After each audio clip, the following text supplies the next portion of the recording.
Online classroom of মহিলা college চট্টগ্রামে 2021 সালের প্রথম ফিজিক্স ক্লাসে তোমাদের সবাইকে স্বাগতম এবং আমার পক্ষ থেকে 2021 সালের হ্যাপি নিউ ইয়ার সবাইকে জানাচ্ছি শুভেচ্ছা। তোমরা নিশ্চয় জানো 2021 সাল আমাদের জন্য খুবই গুরুত্বপূর্ণ একটা বছর, কারণ এই বছরে আমাদের সামনে রয়েছে নির্বাচনী পরীক্ষা এবং আমাদের জীবনের একটা সবচেয়ে ইম্পর্টেন্ট একটা পরীক্ষা এক্সাম, এসএসসি পরীক্ষা। যে পরীক্ষার উপর ভিত্তি করে বা যে পরীক্ষার রেজাল্টের উপর ভিত্তি করে আমাদের পরবর্তী জীবনের পদার্পণের জন্য একটা সুযোগ সৃষ্টি করার আমাদের প্রয়াস। আশা করি আমরা খুব ভালোভাবে এবং সাফল্যের সাথে এই পরীক্ষাগুলো উত্তীর্ণ হতে পারবো, এই আশা করি এবং সৃষ্টিকর্তার কাছে প্রার্থনা করি আমরা যেন ভালোভাবেই 2021টাকে সেলিব্রেট করতে পারি। ঠিক আছে, তাহলে এই প্রত্যাশা রেখে সবার কাছে এই প্রত্যাশা রেখে আশা রেখে আমি শুরু করলাম আজকের ফিজিক্স ক্লাস।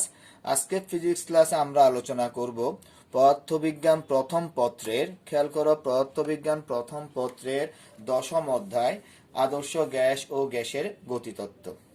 যে চ্যাপ্টারটা আমাদের খুবই একটা ইম্পর্টেন্ট চ্যাপ্টার পদার্থবিজ্ঞান ফার্স্ট পেপারের জন্য। কারণ কেন, এই অধ্যায় থেকে আমাদের প্রত্যেকটা বছর এসএসসি পরীক্ষা একটা প্রশ্ন হয়ে থাকে।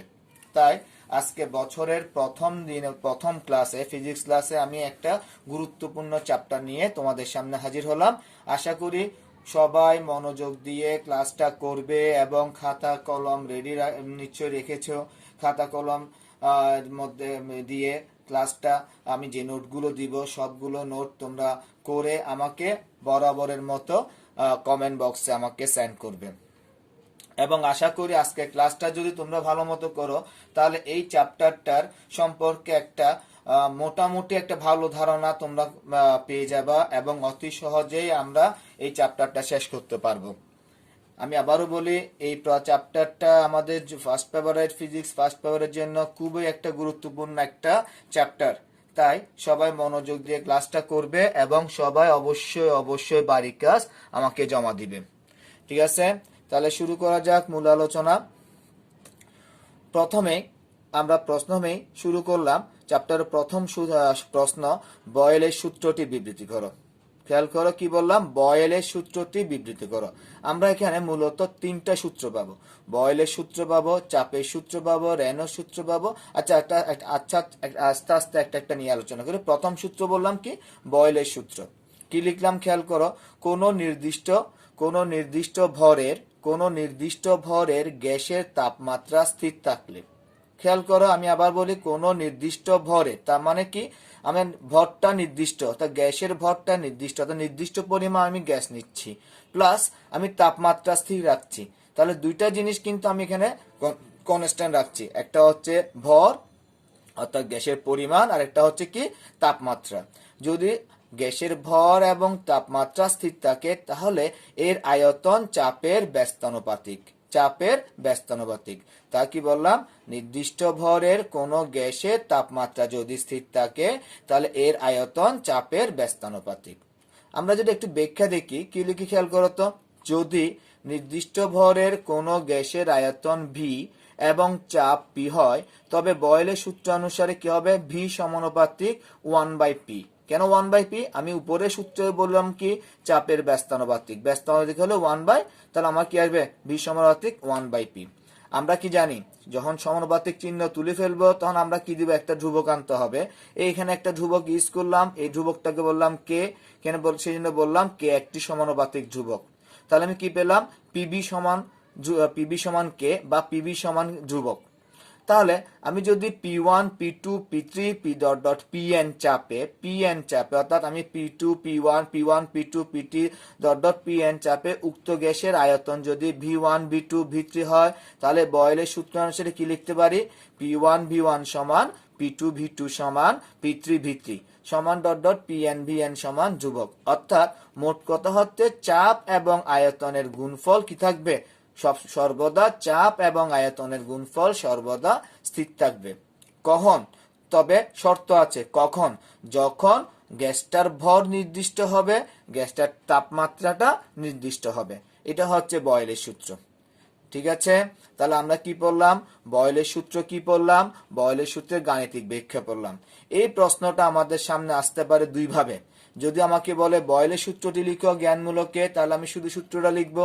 আমাকে যদি বলা হয় অনুধাবনমূলকে, বয়েলের সূত্রটি বিবৃতি করো, ব্যাখ্যা করো বা গাণিতিক ব্যাখ্যা দেখাও, তাহলে আমরা পুরো প্রশ্নটা আনসার দিব। অর্থাৎ জ্ঞানমূলক প্রশ্ন এবং অনুধাবনমূলক প্রশ্ন দুইটাই আমরা এখান থেকে জানতে পারি। তার মানে আমরা কয়টা প্রশ্ন পড়লাম আর উত্তর শিখলাম একটা, প্রশ্ন পড়লাম, প্রশ্ন পাচ্ছি আমরা কয়টা? দুইটা। তাহলে গেল কি? বয়েলের সূত্র। আর একটা ইম্পর্টেন্ট প্রশ্ন দিকে তাকাই, চার্লসের সূত্র। কিসের সূত্র? চার্লসের সূত্র।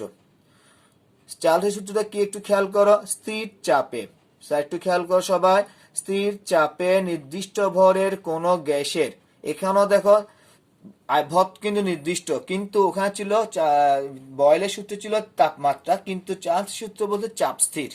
স্থির চাপে কোন নির্দিষ্ট ভরের কোন গ্যাসের আয়তন, কোন গ্যাসের আয়তন 0 ডিগ্রি সেলসিয়াস হতে প্রতি ডিগ্রি সেলসিয়াস বৃদ্ধি বা হ্রাসের জন্য, কি বললাম? 0 ডিগ্রি সেলসিয়াস হতে প্রতি ডিগ্রি সেলসিয়াস তুমি যদি বৃদ্ধি বা হ্রাস করো, তার জন্য 0 ডিগ্রি সেলসিয়াস তাপমাত্রার আয়তনের, অর্থাৎ গ্যাসটা 0 ডিগ্রি সেলসিয়াস তাপমাত্রা যে আয়তনটা থাকবে তার আয়তনের 1/273 অংশ যথাক্রমে বৃদ্ধি বা হ্রাস পাবে। তুমি যদি তাপমাত্রা বাড়াও তাহলে তোমার 1/273 অংশ বৃদ্ধি পাবে। তুমি যদি তাপমাত্রা হ্রাস করো তাহলে 1/273 অংশ কি হবে? হ্রাস পাবে। 1/270 অংশ কার? 0 ডিগ্রি সেলসিয়াস তাপমাত্রা। 1/270 অংশ কার? সেটা হচ্ছে 0 ডিগ্রি সেলসিয়াস তাপমাত্রা গ্যাসটা যে আয়তন থাকবে তার। আচ্ছা, আমরা যদি একটু ব্যাখ্যা যাই তাহলে মনে হয় এটা আরো একটু আমাদের সামনে পরিষ্কার হবে। ব্যাখ্যাতে কি লিখলাম খেয়াল করো। মনে করি 0 ডিগ্রি সেলসিয়াস তাপমাত্রায় কোনো গ্যাসের আয়তন সমান ভি নট। তোমাদের যদি দেখতে সমস্যা হয় তাহলে প্রত্যেকটা লাইন বলে যাচ্ছি, খাতায় লিখে নাও, খাতায় লিখে নাও। ব্যাখ্যাটা কি লিখলাম? মনে করি 0 ডিগ্রি সেলসিয়াস তাপমাত্রায় কোনো নির্দিষ্ট ভরের গ্যাসের আয়তন সমান ভি নট। তাহলে 1 ডিগ্রি সেলসিয়াস তাপমাত্রায় উক্ত গ্যাসের আয়তন কি হবে? আমরা কি বললাম? টেম্পারেচার যত বাড়বে প্রতি ডিগ্রির জন্য 0 ডিগ্রি সেলসিয়াস তাপমাত্রা আয়তনের 273 ভাগের 1 অংশ কি হবে? বৃদ্ধি পাবে। তাহলে 1 ডিগ্রির জন্য কত হবে? আয়তন কত? 0 ডিগ্রি সেলসিয়াস তাপমাত্রা আয়তন কত? V naught. V naught plus V naught এর 1/273, এটাকে আমি শর্টকাটে লিখলাম কি V naught plus V naught by 273। ঠিক আছে, যদি 2 ডিগ্রি হয় তাহলে কি হবে? V naught plus 2 V naught by 273। যদি 3 ডিগ্রি হয় V naught plus 3 V naught by 273। এই যে ধারাবাহিকতা এভাবে যদি বলি তাহলে 30 ডিগ্রি সেলসিয়াস তাপমাত্রা কত লিখলাম, এবং 30 ডিগ্রি সেলসিয়াস তাপমাত্রায় উক্ত গ্যাসের আয়তন সমান কি লিখলাম? V naught plus V naught into theta divided by 273। এই থিটার মান 2, 3, 4, 5, 6 যে কোনো মান হতে পারে। তাহলে 30 ডিগ্রি সেলসিয়াস তাপমাত্রায় কোন গ্যাসের আয়তন যদি ভিথিটা হয় তাহলে ভিথিটার সমান আমরা কি লিখতে পারি? V naught plus V naught into theta divided by 273। এখান থেকে আমি কি করলাম? দেখো একটু ক্যালকুলেশন করলাম কি ভি নটটা কমন নিলাম। কমন নিলে কি হয়? 1 প্লাস থিটা বাই 273। আবার লসাগু করলাম, কি করলাম দেখো, ভি নট বা ভি থিটার ঠিক রাখলাম, ভি নট ঠিক রাখলাম, 273 লসাগু করলাম, তাহলে উপরে কত হবে? 273 প্লাস থিটা ডিভাইডেড বাই 273। আচ্ছা, 273 প্লাস থিটা, থিটা কত হতে পারে? 10 ডিগ্রি হতে পারে, 20 ডিগ্রি হতে পারে, 5 ডিগ্রি হতে পারে। এর সাথে যদি আমরা 273 যোগ করি তাহলে সেটাকে কি বলা হয়? পরম তাপমাত্রা। পরম তাপমাত্রাকে আমরা কি দ্বারা প্রকাশ করি? Capital T. সেই জন্য লিখলাম কি 273 প্লাস থিটা, সেটাকে লিখলাম ক্যাপিটাল টি। যেহেতু আমি সাইড নোটে দেখো লিখলাম, যেহেতু theta equals to T equals to 273 plus theta, তাহলে আমি কি পেলাম? ভি থিটা সমান V naught into capital T divided by 273। এখানে একটু লক্ষ্য করো, 0 ডিগ্রি সেলসিয়াস তাপমাত্রা আমরা জানি যে কোনো গ্যাসের আয়তনটা হতে নির্দিষ্ট, সেটা অক্সিজেন হোক, হাইড্রোজেন হোক, নাইট্রোজেন হোক, যে কোনো গ্যাসের ক্ষেত্রে 0 ডিগ্রি সেলসিয়াস তাপমাত্রা ভি নটটা নির্দিষ্ট। আর 1/273 এই মানটা কি? এটাও কনস্ট্যান্ট মান। তাহলে বললাম কি ভি থিটা ও ভি 1/273 ধ্রুবক বলে আমি কি লিখতে পারি? ভি থিটা সমান ভি নট এবং 1/273 ধ্রুবক বলে আমরা কি লিখতে পারি? ভি থিটা সমান ধ্রুবক গুণ ভি। ধ্রুবক গুণ কি লিখলাম? ধ্রুবক ইন্টু ভি, তার মানে ধ্রুবক ইন্টু টি।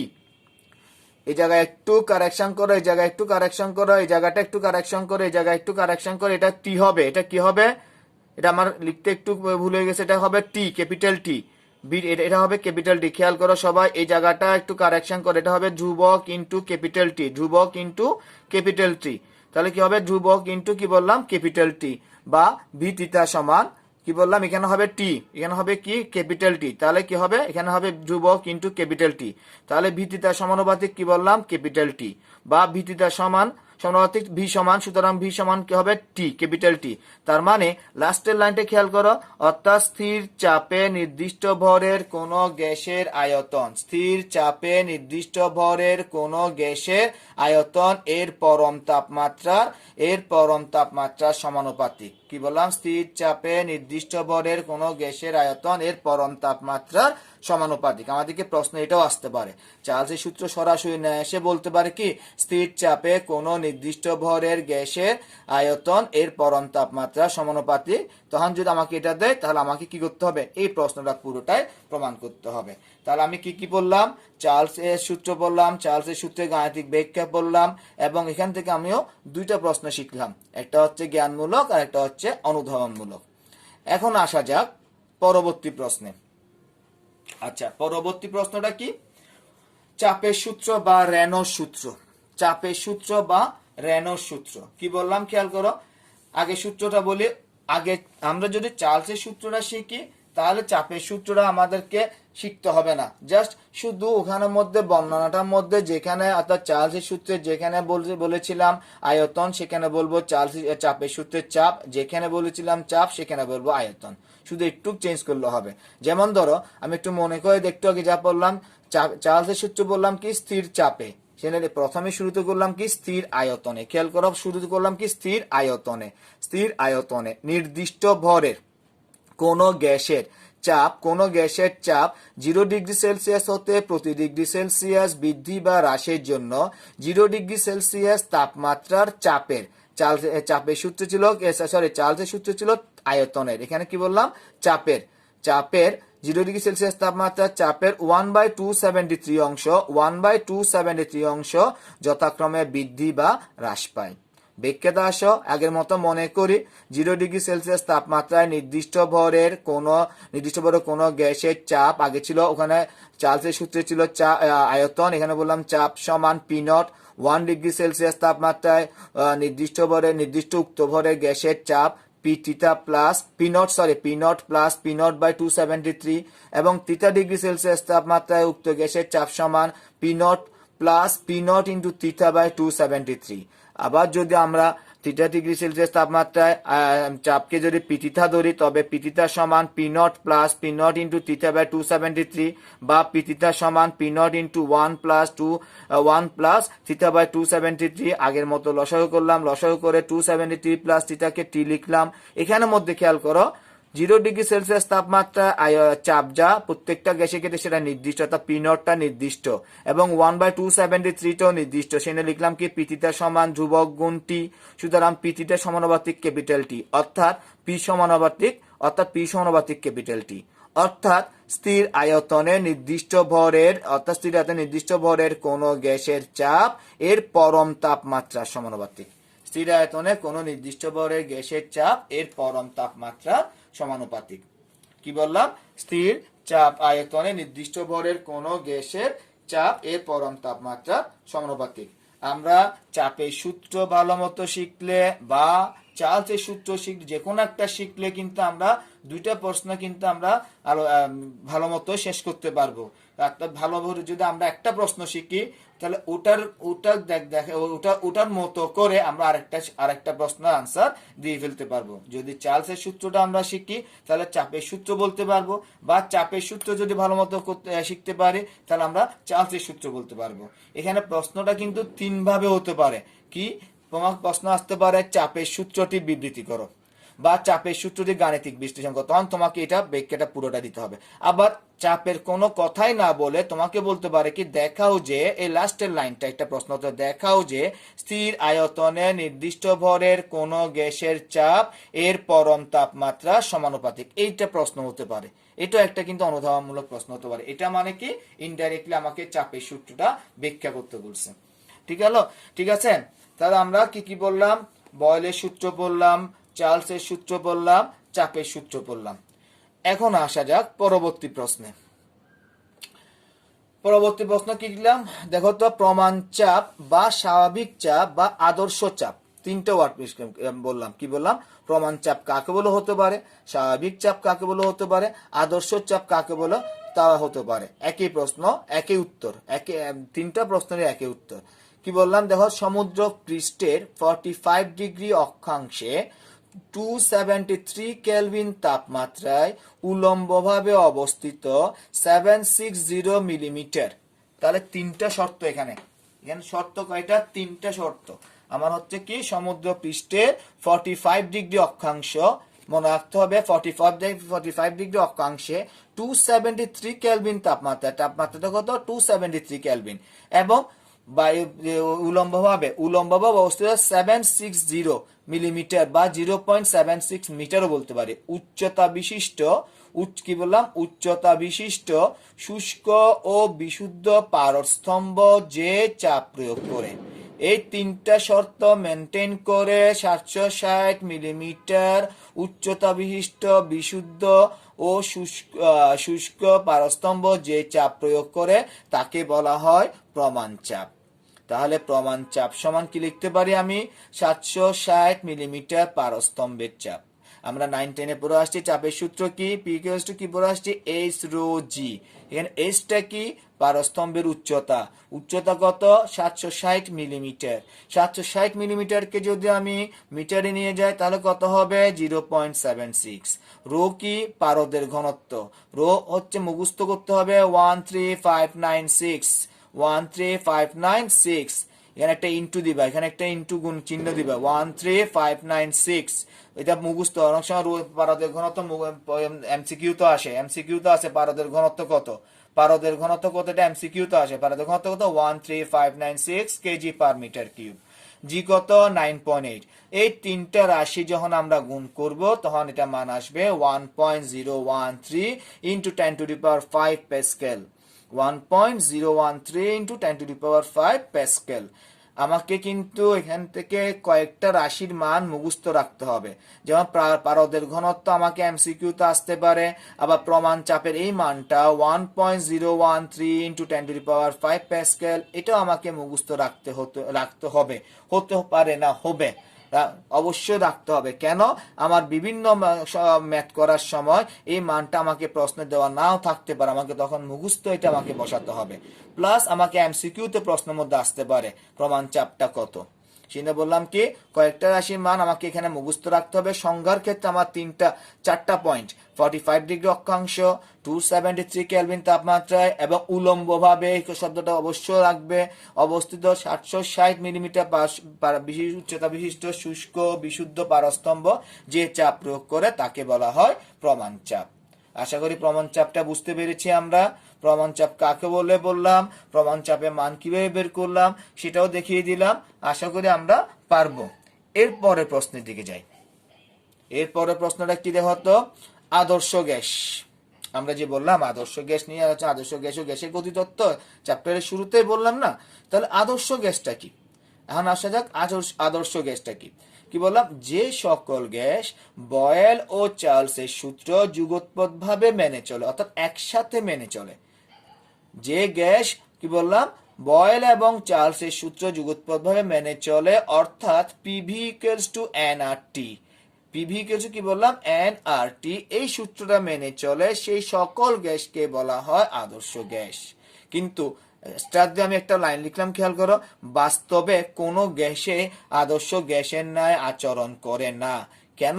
যে গ্যাসটা বয়েলের সূত্র মেনে চলে সেটা কিন্তু আবার চার্লসের সূত্র মেনে চলে না, আবার যে গ্যাসটা চার্লসের সূত্র মেনে চলে সেটা কিন্তু আবার বয়েলের সূত্র মেনে চলে না। অর্থাৎ কোনো গ্যাসে কিন্তু যুগোৎপদে পুরোপুরি মেনে চলে না। সেটা বলা হচ্ছে কি বাস্তবে কোনো গ্যাসে আদর্শ গ্যাসের না আচরণ করে না।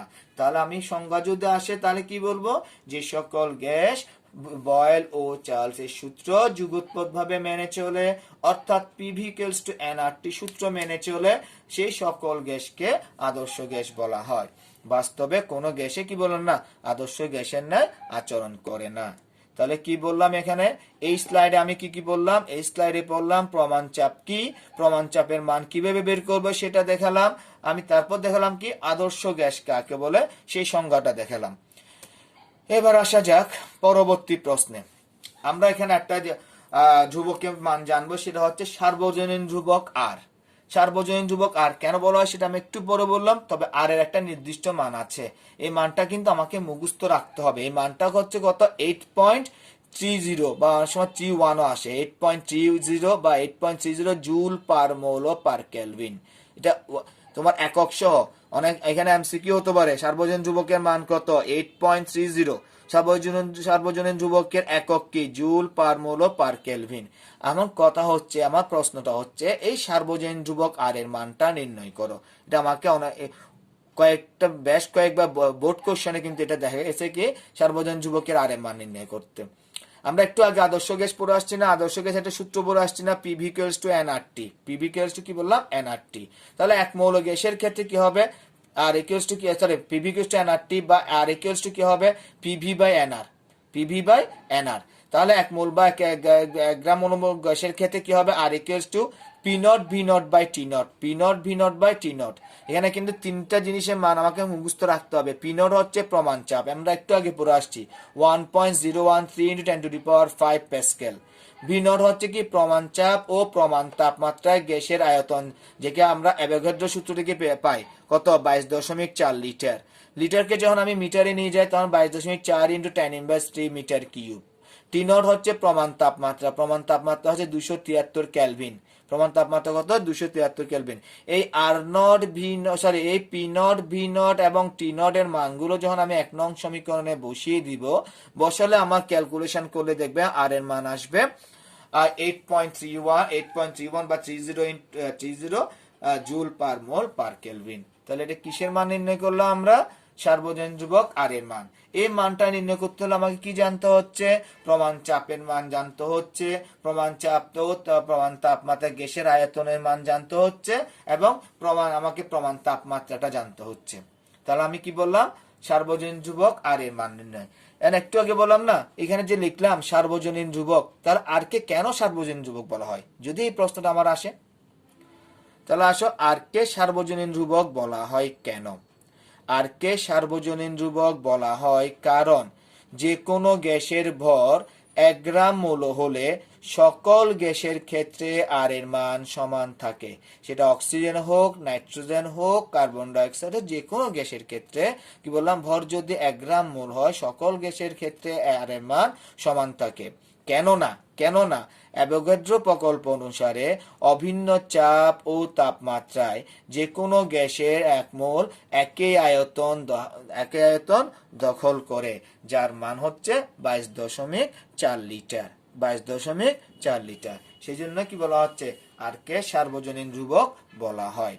ঠিক আছে, তাহলে কি কি বললাম এই স্লাইডে পড়লাম, সার্বজনীন ধ্রুবক আর এর মান নির্ণয় করলাম, আর কে কেন সার্বজনীন ধ্রুবক বলা হয় সেটা পড়লাম। এখন দেখা যাক পরবর্তী স্লাইডে আমাদের কি আছে। আর একটা মোস্ট ইম্পর্টেন্ট প্রশ্ন, গ্যাসের গতিতত্ত্বের স্বীকার্যগুলো লিখো। মোস্ট ইম্পর্টেন্ট প্রশ্ন, অনেকবার বোর্ড প্রশ্ন আসছে, কলেজের টেস্ট পরীক্ষা আসছে এই প্রশ্নটা, এবং এখানের মধ্যে অনেকগুলো পয়েন্ট আছে, আমাদের বইয়ে দেখবা 22টা না 24টার মতো পয়েন্ট আছে। এখান থেকে যেগুলো সবচেয়ে ইম্পর্টেন্ট পয়েন্ট, আমার 6টা পয়েন্ট আমি এখানে তোমাদেরকে দেখাচ্ছি। এই 6টা পয়েন্ট মুখস্থ রাখলে হবে। যদি প্রশ্নটা অনুধাবনা আসে, এখান থেকে 4টা পয়েন্ট, যে কোনো 4টা পয়েন্ট, মিনিমাম 4টা পয়েন্ট দিলে তুমি 2-2 পাবা। তাহলে প্রশ্নটা কি, গ্যাসের গতিতত্ত্বের স্বীকার্যগুলো লিখো। গ্যাসের গতিতত্ত্বের স্বীকার্যগুলো নিম্নে দেওয়া হলো। নাম্বার 1, কোন একটি গ্যাসের অণুগুলো সদৃশ্য কিন্তু বিভিন্ন গ্যাসের অণুগুলো ভিন্ন ভিন্ন। মানে কি, মনে করো অক্সিজেন গ্যাসের সকল অণু, তুমি বাংলাদেশের অক্সিজেন গ্যাস নাও, আর আমেরিকার অক্সিজেন গ্যাস নাও, আর অস্ট্রেলিয়ার অক্সিজেন গ্যাস নাও, সকল অক্সিজেন গ্যাসের অণুগুলো সদৃশ্য, কিন্তু অক্সিজেনের সাথে কিন্তু হাইড্রোজেনে মিলবে না। চিহ্ন বলা হচ্ছে বিভিন্ন গ্যাসের অণুগুলো ভিন্ন ভিন্ন। ঠিক আছে। নাম্বার 2, গ্যাসের অণুগুলোর আকার অণুগুলোর মধ্যবর্তী দূরত্বের তুলনায় নগণ্য। অণুগুলোর আকার, অণুগুলো মধ্যবর্তী অণুগুলো আমরা কি জানি গ্যাসের অণু পরস্পর থেকে সবসময় ছোট হতে অনেক দূরবর্তী, একটা অণু থেকে একটা অণু দূরত্ব অনেক বেশি থাকে, কারণ গ্যাস সবসময় কি গতিশীল অবস্থায় থাকে। সেই জন্য বলা হচ্ছে কি গ্যাসের অণুগুলোর আকার অণুগুলোর মধ্যবর্তী দূরত্বের তুলনায় নগণ্য। 3 নম্বরে বললাম কি গ্যাসের অণুগুলো কঠিন স্থিতিস্থাপক গোলক, স্থিতিস্থাপক সদৃশ গোলক বিশেষ। স্থিতিস্থাপক আমরা জানি অর্থাৎ কোনটা, যেটা কোনো বস্তুর উপর বল প্রয়োগ করলে বস্তুটা বিকৃতি ঘটে এবং বল অপসারণ করে বস্তুটা আবার পূর্বের অবস্থায় ফিরে আসে, সেটাকে বলা হয় স্থিতিস্থাপকতার ধর্ম। এই রকম স্থিতিস্থাপক গোলক বিশেষ এবং এদের নিজেদের মধ্যে কোনো আকর্ষণ বা বিকর্ষণ বল নেই, অর্থাৎ অণুগুলোর মধ্যে নিজেদের মধ্যে কোনো আকর্ষণ বা বিকর্ষণ বল নেই। 3 নম্বর বললাম কি গ্যাসের অণুগুলো অক্রম। অক্রম শব্দটা যে তোমাদের আনকমন লাগে, এখানে একদম কি র্যান্ডম, র্যান্ডম শব্দটা আমরা সচরাচর পরিচিত। র্যান্ডম কি বললাম, গ্যাসের অণুগুলো অক্রম বা র্যান্ডম গতিতে গতিশীল এবং এদের ব্যাগের মান বিভিন্ন। অণুগুলো প্রত্যেকটা অণুর মান যে একই হবে সেটা না, এদের ব্যাগের মান কি বললাম বিভিন্ন। 5 নাম্বার পয়েন্ট, 5 নাম্বার পয়েন্টটাকে একটা স্টার দিয়ে রাখো, কেন অনেক সময় এখান থেকে 5 নাম্বার পয়েন্ট একটা জ্ঞানমূলক প্রশ্ন হয়। কি বললাম, দুইটি ধাক্কা মানে কি অণুগুলো দুটি ধাক্কার মধ্যবর্তী সময়ে গ্যাসের অণুগুলো সরল রেখা বরাবর চলে। কি বললাম, দুইটি ধাক্কার মধ্যবর্তী সময়ে গ্যাসের অণুগুলো সরল পথে চলে এবং পরপর দুইটি ধাক্কার মধ্যবর্তী দূরত্বকে বলা হয় মুক্ত পথ। অনেক সময় আমাদেরকে জ্ঞানমূলক প্রশ্ন চলে আসে, মুক্ত পথ কি, আমাকে বলা হয় কি মুক্ত পথ কি, তাহলে কি বলবো আমরা, দুইটি ধাক্কার মধ্যবর্তী সময়ে গ্যাসের অণুগুলো পরস্পর সরল রেখা বরাবর চলে এবং পরপর দুটি ধাক্কার মধ্যবর্তী দূরত্বকে বলা হয় মুক্ত পথ। আমাকে যদি মুক্ত পথ কাকে বলে দেয় তাহলে এই লাইনটা হবে, কি বললাম, গ্যাসের অণুগুলো দুইটি ধাক্কার মধ্যবর্তী সময়ে কি বরাবর চলে, সরল রেখা বরাবর চলে এবং পরপর দুইটি ধাক্কার মধ্যবর্তী দূরত্বকে বলা হয় মুক্ত পথ। একটি সংঘর্ষে অর্থাৎ অণুগুলো একটি সংঘর্ষে যে সময় ব্যয় হয় তা দুইটি সংঘর্ষের মধ্যবর্তী সময়ের তুলনায় নগণ্য এবং সংঘর্ষগুলো সম্পূর্ণ স্থিতিস্থাপক। 6 নম্বর পয়েন্ট বললাম কি একটা সংঘর্ষে যে সময়টা ব্যয় হয় সেটা কাউন্ট করার আগে দ্বিতীয় সংঘর্ষটা ঘটে যায়, সেটা বলা হচ্ছে কি একটা সংঘর্ষের যে সময় ব্যয় হয় তা দুইটি সংঘর্ষের মধ্যবর্তী সময়ের তুলনায় নগণ্য এবং সংঘর্ষগুলো সম্পূর্ণ স্থিতিস্থাপক। সংঘর্ষগুলো সম্পূর্ণ কি বললাম, স্থিতিস্থাপক। এই 6টা পয়েন্ট আমাকে মুখস্থ করতেই হবে, বুঝে বা আগে বুঝলে মুখস্থ থাকবে, না বুঝলে এই শিখবা এই ভুলবা। সেই জন্য বললাম কি বুঝে এই 6টা পয়েন্ট আমাকে মুখস্থ করতে হবে এবং এই প্রশ্নটা হচ্ছে মোস্ট ইম্পর্টেন্ট একটা প্রশ্ন। আমি তোমাদেরকে এই প্রশ্নটা না, আজকে যে প্রশ্নগুলো নিয়ে আলোচনা করছি সবগুলোই ইম্পর্টেন্ট প্রশ্ন, কারণ এখানে আমি যে বাছাই করা প্রশ্নগুলো নিয়ে তোমাদের সামনে হাজির হয়েছে আজকে এবং সবগুলো প্রশ্ন তোমাদেরকে শিখতে হবে। এখান থেকে তোমাদের বাছাই করার আর কোনো অপশন নাই, যা বাছাই করা আমি নিজেই বাছাই করে ফেলেছি। এই প্রশ্নগুলো তোমাদেরকে অবশ্যই শিখতে হবে। তাহলে গেল গ্যাসের আদর্শ গ্যাসের গতিতত্ত্ব। তাহলে পরবর্তী স্লাইডে যাই, পরবর্তী স্লাইডে দিকে তাকাও। আরেকটা ইম্পর্টেন্ট প্রশ্ন কি আসতে দেখো তো, প্রশ্নটা কি, সম্পৃক্ত বাষ্প এবং অসম্পৃক্ত বাষ্পের মধ্যে পার্থক্য। প্রশ্নটা পার্থক্য স্বীকার করতে হচ্ছে কি, এই যে প্রশ্নটা আমি দিলাম এখানে মনে কি 3টা প্রশ্ন আমি একসাথে শেষ করব, আমাকে 3টা কেন 4-5টা প্রশ্ন হতে পারে। সম্পৃক্ত বাষ্প কি আমি জানতে পারবো, অসম্পৃক্ত বাষ্প কি সেটাও আমি জানতে পারবো। আমাকে যদি প্রশ্ন দেওয়া হয় সম্পৃক্ত বাষ্পের বৈশিষ্ট্য কি সেটাও আমি জানতে পারবো, অসম্পৃক্ত বাষ্পের বৈশিষ্ট্য কি সেটাও আমি লিখতে পারবো। তার মানে কি এই একটা যদি কোশ্চেন আমি ভালো আনসার, এই কোশ্চেনের আনসার যদি ভালো মতো আমার আয়ত্তে আসে, আমি 4 থেকে 5টা প্রশ্নে আমি পরীক্ষার আনসার দিতে পারবো। আচ্ছা আসা যাক, সম্পৃক্ত বাষ্প এবং অসম্পৃক্ত বাষ্প। আমি গতানুগতিক একটা ছক করলাম, সম্পৃক্ত এবং অসম্পৃক্ত। সম্পৃক্ত বাষ্প কি বললাম, কোন আবদ্ধ স্থানে তরল সংলগ্ন বাষ্পকে ওই তাপমাত্রায় সম্পৃক্ত বাষ্প বলে। অনেকে বুঝে না এই জিনিসটা, অনেকে মাথার উপর দিয়ে চলে গেল। কি জিনিস, কি বললাম, কোন আবদ্ধ স্থানে তরল সংলগ্ন বাষ্পকে ওই স্থানে ওই তাপমাত্রায় সম্পৃক্ত বাষ্প বলে। তরল সংলগ্ন বলার কারণটা কি, ওই বাষ্পটা ওই তাপমাত্রায় যে বাষ্পটা ওখানে আছে সে বাষ্পটা তরল আর গ্রহণ করতে পারছে না বিধায় তরলটা রয়ে যাচ্ছে। আমি একটা ছোট্ট একটা উদাহরণ দিয়ে বুঝিয়ে দিই। আমরা যখন আমরা এসি রুমে থাকি, বা এসি রুমে থাকতে হবে না, আমরা যখন কোনো ওই পরীক্ষা নিরীক্ষা করার জন্য, রোগের পরীক্ষা নিরীক্ষা করার জন্য কোনো আমরা যখন এই ডায়াগনস্টিক সেন্টারে যাই, তখন সেখানে দেখো অনেকক্ষণ ধরে এসি চালানো হলে দেখবা ওখানে দেয়ালে, কাঁচের বেশিরভাগ তো কাঁচের দেয়ালগুলোতে বা বায়ু জমে থাকে, বা অর্থাৎ এই তোমার বায়ু বলে জলীয় বাষ্প জমা থাকে। এসি চলছে, ভিতর ঠান্ডা, কিন্তু গ্লাসের মধ্যে জলীয় বাষ্পের আস্তরণ পড়ে। বা সকালবেলা দেখবা ঘুম থেকে উঠে, বিশেষ করে এখন শীতকালে তোমার জানালা খোলার আগে দেখবা কি সকালবেলা দেখবা জানালা ঘরের মধ্যে ঠান্ডা, ভিতরে ঠান্ডা, এবং বাইরে গ্লাসের মধ্যে জলীয় বাষ্প জমে আছে। তখন কেন হচ্ছে? ভিতরে বায়ুটা সম্পৃক্ত কেন? সে আর জলীয় বাষ্প রিসিভ করতে পারছে না, সেই জলীয় বাষ্প প্রকৃতিতে ছেড়ে দিচ্ছে, যেগুলো আমার দেয়ালে বা গ্লাসের মধ্যে জমা হচ্ছে। আমি আরেকটু যদি একটা উদাহরণ দিই তোমাকে, আমাদের পুরনো যেগুলো ঘর বা ইটের ঘর বা দালান ঘর দেখবা বর্ষাকালে একদম আমরা বলি ড্যাম পড়ে, মানে দেয়ালগুলো একদম স্যাঁতসেঁতে হয়ে যায়, ঠিক না? এগুলো কেন হয়? তখন ওই বায়ুটা সম্পৃক্ত হয়ে যায়, অর্থাৎ সে আর জলীয় বাষ্প ধারণ করতে পারে না। সেই জন্য বললাম কি, কোনো আবদ্ধ স্থানে তরল সংলগ্ন বাষ্পকে ওই তাপমাত্রায় সম্পৃক্ত বাষ্প বলে। আর এর উল্টো হতো কি, যে বাষ্পটা আরো তরল গ্রহণ করতে পারবে। তার মানে কি, যদি কোনো স্থানে কিছু বাষ্প থাকে কিন্তু কোনো তরল না থাকে মানে কি, সে আরো তরল রিসিভ করতে পারবে বাষ্পটা, তখন ওই বাষ্পকে বলা হয় অসম্পৃক্ত বাষ্প। আচ্ছা, নাম্বার 2, যেহেতু সম্পৃক্ত বাষ্প সম্পূর্ণ তরল রিসিভ করে ফেলেছে, আর তরল রিসিভ করতে পারবে না, তো গ্রহণ করতে পারবে না, তো সম্পৃক্ত বাষ্প তো ভারী না, তো ভারী বস্তু কি বেশি চাপ প্রয়োগ করবে না। 2 নম্বর পয়েন্ট লিখলাম কি, সম্পৃক্ত বাষ্প সর্বোচ্চ চাপ প্রয়োগ করে, অসম্পৃক্ত বাষ্প সর্বোচ্চ চাপ প্রয়োগ করে না। 3 নম্বর পয়েন্ট দেখো, সম্পৃক্ত বাষ্প বয়েল ও চার্লসের সূত্র মেনে চলে না, অসম্পৃক্ত বাষ্প বয়েল ও চার্লসের সূত্র মেনে চলে। তাপমাত্রা বৃদ্ধি করলে একটি নির্দিষ্ট পরিমাণ সম্পৃক্ত বাষ্পকে অসম্পৃক্ত বাষ্পে পরিণত করা যায়।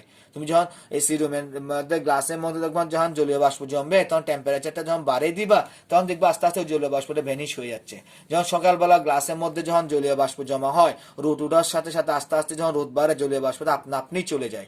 তাহলে কি বললাম, তাপমাত্রা বৃদ্ধি করলে একটি নির্দিষ্ট পরিমাণ সম্পৃক্ত বাষ্পকে অসম্পৃক্ত বাষ্পে পরিণত করা যায়। 4 নম্বর পয়েন্ট এখানে দেখো, তাপমাত্রা হ্রাস করে অসম্পৃক্ত বাষ্পকে কি করা যায়? সম্পৃক্ত বাষ্পে পরিণত করা যায়। তাহলে আমরা কি বললাম? সম্পৃক্ত বাষ্প কি, অসম্পৃক্ত বাষ্প কি, সম্পৃক্ত বাষ্পের বৈশিষ্ট্য বললে আমরা লিখতে পারবো, অসম্পৃক্ত বাষ্পের বৈশিষ্ট্য বললে আমরা লিখতে পারবো। আবার যদি আমাকে প্রশ্ন দেওয়া হয় সম্পৃক্ত বাষ্প ও অসম্পৃক্ত বাষ্পের মধ্যে পার্থক্য দেখাও বা তুলনামূলক আলোচনা করো, তাও আমি আনসার দিতে পারবো। অর্থাৎ আমি 4 থেকে 5টা প্রশ্নের আনসার আমি এই একটা উত্তরের মধ্যে পাচ্ছি। ঠিক আছে, তাহলে পরবর্তী প্রশ্নে যাই। শিশিরাঙ্ক, আরেকটা খুব ইম্পর্টেন্ট প্রশ্ন। শিশিরাঙ্ক কি? শিশিরাঙ্ক আমরা এখন প্রায় সকালবেলা, এখন শীতকাল, আমরা খেয়াল করো যখন ঘুম থেকে উঠি ভোরে বা মাঠের দিকে তাকায় দেখবো ঘাসের উপর শিশির জমে, সেটাকে শিশিরাঙ্ক বলা হয় না? সংজ্ঞাটা তাহলে কি হবে দেখো তো, যে তাপমাত্রায় নির্দিষ্ট আয়তনের বায়ুর মধ্যে অবস্থিত জলীয় বাষ্প দ্বারা সম্পৃক্ত হয়। কি বললাম? যে তাপমাত্রায় কোনো নির্দিষ্ট আয়তনের বায়ু ওই স্থানে অবস্থিত জলীয় বাষ্প, ওখানে যে জলীয় বাষ্পটা আছে সেটা দ্বারা কি হয়? সম্পৃক্ত হয়। সম্পৃক্ত মানে কি, সে আর রিসিভ করতে পারবে না জলীয় বাষ্প, সে জলীয় বাষ্প ছেড়ে দেয়, যেখানে শিশির জমা হয়, সেই তাপমাত্রাকে বলা হয়, যে তাপমাত্রার মধ্যে এটা উপনীত হয়, সেই তাপমাত্রাকে বলা হয় ওই স্থানে শিশিরাঙ্ক বা ডিউ পয়েন্ট।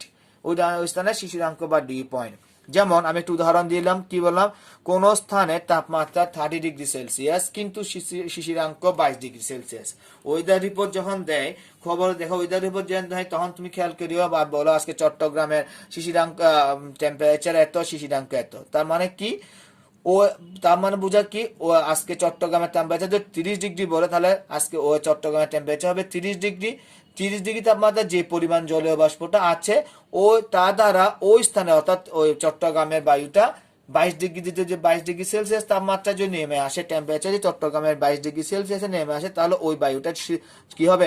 সম্পৃক্ত হবে। অর্থাৎ দেখবা ঘাসের উপর বা গ্লাসের উপর শিশির জমবে। যা বলা হচ্ছে কোন স্থানের তাপমাত্রা 30°C, কিন্তু শিশিরাঙ্ক 22°C বলতে বোঝায় ওই স্থানে 30°C তাপমাত্রায় যে পরিমাণ জলীয় বাষ্প আছে তা দ্বারা ওই স্থানের বায়ু অসম্পৃক্ত, কিন্তু তাপমাত্রা কমিয়ে যখন 22°C করা হলে ওই স্থানের বায়ুটা সম্পৃক্ত হবে। তার মানে কি বললাম, যে তাপমাত্রায় উপনীত হলে কোন স্থানের বায়ু উক্ত স্থানে অবস্থিত জলীয় বাষ্প দ্বারা, তুমি এক্সট্রা কোনো জলীয় বাষ্প বাইরে থেকে আনবা না বা বাইরে থেকে তুমি প্রবেশ করাতে পারবে না, ওই স্থানে যে জলীয় বাষ্পগুলো আছে ওই জলীয় বাষ্প দ্বারা ওই স্থানে বায়ুটা সম্পৃক্ত হবে, সেই তাপমাত্রাকে বলা হবে শিশিরাঙ্ক। আশা করি বুঝতে পেরেছি। তাহলে শিশিরাঙ্ক কি বললাম। এর পরবর্তী প্রশ্নে আসো, আপেক্ষিক আর্দ্রতা। আর একটা ইম্পর্টেন্ট প্রশ্ন, আপেক্ষিক আর্দ্রতা কি বললাম, দেখো কোন নির্দিষ্ট তাপমাত্রায় কোন নির্দিষ্ট আয়তনে উপস্থিত জলীয় বাষ্পের ভর, যে কোনো নির্দিষ্ট তাপমাত্রায় যে কোনো নির্দিষ্ট আয়তনে বায়ুতে উপস্থিত জলীয় বাষ্পের ভর, নরমাল জলীয় বাষ্পের ভর ওই তাপমাত্রায়, অর্থাৎ টেম্পারেচার কিন্তু ঠিক রাখবো, এবং ওই স্থানের বায়ুকে, স্থানও কিন্তু ঠিক, আমি যেটা এক্সপেরিমেন্ট করার জন্য স্থান নিলাম ওই স্থানটার আয়তনও ঠিক থাকতে হবে, তাপমাত্রাটাও ঠিক থাকতে হবে, সম্পৃক্ত করতে প্রয়োজনীয় জলীয় বাষ্পের ভরের অনুপাতকে, যে আমি যে টোটাল যে জলীয় বাষ্পের ভর লাগবে সম্পৃক্ত করতে তার অনুপাতকে, দুইটার অনুপাতকে কি বললাম, উপস্থিত জলীয় বাষ্পের ভর, মূলত কি উপস্থিত জলীয় বাষ্পের ভর, এবং ওই স্থানের ওই তাপমাত্রা ওই স্থানের যে বাষ্পকে, জলীয় বাষ্পকে সম্পৃক্ত করতে যে পরিমাণ জলীয় বাষ্প লাগবে তার অনুপাতকে ওই স্থানের আপেক্ষিক আর্দ্রতা বলা হয়। কি বললাম, কোন নির্দিষ্ট তাপমাত্রায় নির্দিষ্ট আয়তনের বায়ুতে উপস্থিত জলীয় বাষ্পের ভর এবং ওই তাপমাত্রায় ওই স্থানের বায়ুকে সম্পৃক্ত করতে প্রয়োজনীয় জলীয় বাষ্পের ভরের অনুপাতকে ওই স্থানের আপেক্ষিক আর্দ্রতা বলে। আপেক্ষিক আর্দ্রতাকে ক্যাপিটাল আর দ্বারা প্রকাশ করা হয়। তাহলে আমি কি লিখলাম, সুতরাং আপেক্ষিক আর্দ্রতা সমান কি লিখলাম, নির্দিষ্ট তাপমাত্রায় নির্দিষ্ট আয়তনের বায়ুতে উপস্থিত জলীয় বাষ্পের ভর ডিভাইডেড বাই ওই তাপমাত্রায় ওই স্থানের বায়ুকে সম্পৃক্ত করতে প্রয়োজনীয় জলীয় বাষ্পের ভর। নির্দিষ্ট তাপমাত্রায় নির্দিষ্ট আয়তনের জলীয় বাষ্পের ভর মানে কি, শিশিরাঙ্কে সম্পৃক্ত জলীয় বাষ্পের চাপ, শিশিরাঙ্কে সম্পৃক্ত জলীয় বাষ্পের চাপ ডিভাইডেড বাই নির্দিষ্ট তাপমাত্রায় সম্পৃক্ত জলীয় বাষ্পের চাপ। এই শিশিরাঙ্কে জলীয় বাষ্পের চাপকে আমরা স্মল এফ দ্বারা প্রকাশ করলাম। কি দ্বারা প্রকাশ করলাম, স্মল এফ। আর নির্দিষ্ট তাপমাত্রায় জলীয় বাষ্পের চাপকে আমরা ক্যাপিটাল এফ দ্বারা প্রকাশ করলাম। আর আপেক্ষিক আর্দ্রতা সবসময় আমরা শতকরা প্রকাশ করবো, সেটা ইন্টু 100%। তাহলে R equals to small F by capital F into 100%। তাহলে এখানে স্মল এফটা কি, শিশিরাঙ্কে সম্পৃক্ত জলীয় বাষ্পের চাপ, ক্যাপিটাল এফটা কি, নির্দিষ্ট তাপমাত্রায় সম্পৃক্ত জলীয় বাষ্পের চাপ। তাহলে আপেক্ষিক আর্দ্রতা কি আমরা জানলাম। এর পরবর্তী প্রশ্ন এবং লাস্ট প্রশ্ন, যেটা আমরা সচরাচর বেশিরভাগ আমরা বাস্তব জীবনে পেয়ে থাকি, বর্ষাকাল অপেক্ষা শীতকালে ভেজা কাপড় তাড়াতাড়ি শুকায় কেন? ওই আমি যে আপেক্ষিক আর্দ্রতা বললাম মূলত হচ্ছে সেই কারণে। আমি প্রশ্ন যাওয়ার আগে একটু তোমাকে জাস্ট নর্মাল এটা বানিয়ে, এগুলো তোমাদেরকে বানিয়ে নিজের মতো করে লিখতে হবে, তবে বুঝে লিখবা। এটা গল্প কাহিনী লিখলে হবে না, ফিজিক্সের মতো বুঝে লিখতে হবে। বর্ষাকালে কি থাকে, সাধারণত বায়ুতে কি থাকে, জলীয় বাষ্পের পরিমাণ বেশি থাকে, আর সেই জন্য আপেক্ষিক আর্দ্রতা কি হয়। আচ্ছা আমি প্রশ্নে যাচ্ছি, আনসারে যাচ্ছি। বর্ষাকাল অপেক্ষা, খেয়াল করো, বর্ষাকালে আপেক্ষিক আর্দ্রতা বেশি থাকে, ফলে জলীয় বাষ্পের পরিমাণ বেশি হয়, এবং জলীয় বাষ্প বেশি হওয়ার কারণে, জলীয় বাষ্প যদি বায়ুতে বেশি থাকে তাহলে বাষ্পায়ন হবে কম, ফলে ভেজা কাপড় শুকাতে অনেক সময় লাগে। অপরদিকে শীতকালে আপেক্ষিক আর্দ্রতা কম হয়, ফলে জলীয় বাষ্পের পরিমাণ কম হয় বায়ুতে, এবং জলীয় বাষ্পের কম হওয়ার কারণে বাষ্পায়ন হয় বেশি। আর বাষ্পায়ন বেশি হলে শীতকালে কি হয়, ভেজা কাপড় তাড়াতাড়ি শুকিয়ে যায়। আমাদের শীতকালে আমাদের গায়ের চামড়া ফেটে যায় না, ঠোঁট ফেটে যায় না, কেন? আপেক্ষিক আর্দ্রতা কম বিধায় জলীয় বাষ্প আমাদের শরীর থেকে টেনে নিয়ে যাচ্ছে বাইরে বাতাস, বাইরের বায়ুটা, যে কারণে শরীরে আমাদের প্রশ্ন হতে পারে শীতকালে আমাদের ঠোঁট ফেটে যায় কেন, বা চামড়া ফেটে যায় কেন, বা আমরা শীতকালে তোমার ঠোঁট ফাটাতে রোধ করার জন্য আমরা বিভিন্ন পেট্রোলিয়াম জেল ইউজ করি কেন, বা এই বা জেল ইউজ করি কেন, এই ধরনের একটাই প্রশ্নগুলো। কনসেপ্ট হচ্ছে একটাই, কি কারণ, কারণটা হচ্ছে যদি প্রকৃতির মধ্যে, বায়ুর মধ্যে যদি আমার আপেক্ষিক আর্দ্রতা কম হয় তাহলে জলীয় বাষ্পের পরিমাণও কম থাকবে, তখন সেটা বাষ্পায়নের হারটা বেশি হবে। বাষ্পায়ন হার যদি বেশি হয়, শরীর থেকে কি হবে, আমার পানি শোষণ করে নিবে, বা কাপড় শুকা দিলে কাপড় থেকে পানি শোষণ করবে বেশি। ঠিক আছে, যে কারণে শীতকালে তাড়াতাড়ি শুকায় আর বর্ষাকালে দেরি শুকায়। তাহলে আমরা এই পর্যন্ত খেয়াল করো, আমরা বেশ কয়েকটা প্রশ্ন এবং মূল এই চ্যাপ্টারের সবগুলো হচ্ছে একদম যেগুলো বলা হয় মূল প্রশ্ন, সবগুলো নিয়ে আমরা মোটামুটি একটা ধারণা দিতে পেরেছি, যে ধারণাটা তোমাদের কাজে লাগবে আগামী টেস্ট, যে সামনে যে নির্বাচনী প্রস্তুতিমূলক পরীক্ষা আছে এবং সামনে যে টেস্ট পরীক্ষা হবে এবং সামনে যে এইচএসসি পরীক্ষা আছে, এই পরীক্ষাটির মধ্যে আমি আশা করি এই প্রশ্নগুলো তোমাদের বেশ সাহায্য করবে এই চ্যাপ্টার থেকে প্রশ্ন আনসার দেওয়ার ক্ষেত্রে। সেই জন্য আজকে ক্লাসটা বারবার দেখবা, বারবার করবা এবং অবশ্যই আমাকে কমেন্ট বক্সে প্রশ্নগুলো আনসার আমাকে জমা দিবা। প্রশ্নগুলো আনসার জমা দেওয়ার কারণটা হচ্ছে কি, তুমি নিজের হাতে যদি প্রশ্নগুলো লিখে থাকো, যেমন কয়েকটা জায়গা আমার কিছু কিছু সামান্য ভুল আছে, টাইপের মধ্যে ভুল আছে, ওই ভুলগুলো শুধরে যাবে। এক নাম্বার 2, তুমি নিজে একবার লিখা মানে 10 বার পড়ার সমান, তোমার মুখস্থ হবে, তোমার আয়ত্তে চলে আসবে। সেই জন্য অবশ্যই অবশ্যই লিখবা, অবশ্যই অবশ্যই লিখে আমাকে কমেন্ট বক্সে পড়াগুলো জমা দিবা। এবং এরপর যেটা, এই পড়াগুলো তুমি যদি আমাকে কমেন্ট বক্সে জমা না দাও তাহলে তোমাকে আমি অ্যাবসেন্ট নিব।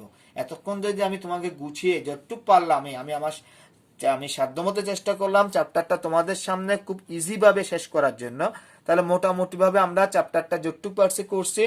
তাহলে ঠিক আছে, তাহলে আশা করি সবাই, যদি কোনো প্রশ্ন থাকে অবশ্যই কমেন্ট বক্সে দিবা, আমি চেষ্টা করব তোমাদের প্রশ্নের আনসার দেওয়ার জন্য। এবং আগামী ক্লাসে আশা করি আমরা এই চ্যাপ্টারের ম্যাথমেটিক্স নিয়ে আলোচনা শুরু করতে পারবো। তাহলে এই পর্যন্ত থাক, সবাইকে আবারও বলি 2021 বর্ষের হ্যাপি নিউ ইয়ারের শুভেচ্ছা এবং সবাইকে আমার পক্ষ থেকে জানাই ধন্যবাদ।